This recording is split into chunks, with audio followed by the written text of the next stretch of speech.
आज भी मेहनत करनी है भगवान, बस इतनी कृपा रखना कि सब्जी अच्छी बाइक और सबका भला हो। रामू भाई, आज की सब्जी बिल्कुल ताज़ी है। अच्छा है भैया, मेरे ग्राहक सिर्फ ताज़ी सब्जी ही पसंद करते हैं। तुम जैसे ईमानदार आदमी कम मिलते हैं।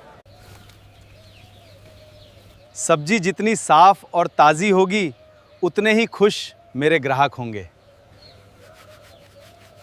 ताज़ी टमाटर ले लो, आलू प्याज गोभी ले लो, बिल्कुल ताज़ी सब्जी। रामू भाई 1 किलो टमाटर देना। जी बहन जी, ये लीजिए, बिल्कुल ताज़े टमाटर। रामू भाई तुम्हारा तोल हमेशा सही होता है। ईमानदारी से बड़ा कोई धन नहीं होता बहन जी। बेटा मेरे पास पूरे पैसे नहीं हैं, थोड़ी सी सब्जी मिल जाएगी? आप पैसे की चिंता मत कीजिए माँ जी। क्या आप ही रामू हैं? जी हाँ, कहिए। आपने मेरी माँ की मदद की थी, ये लीजिए आपके पैसे। धन्यवाद, लेकिन माँ जी की मदद करना मेरा फर्ज था।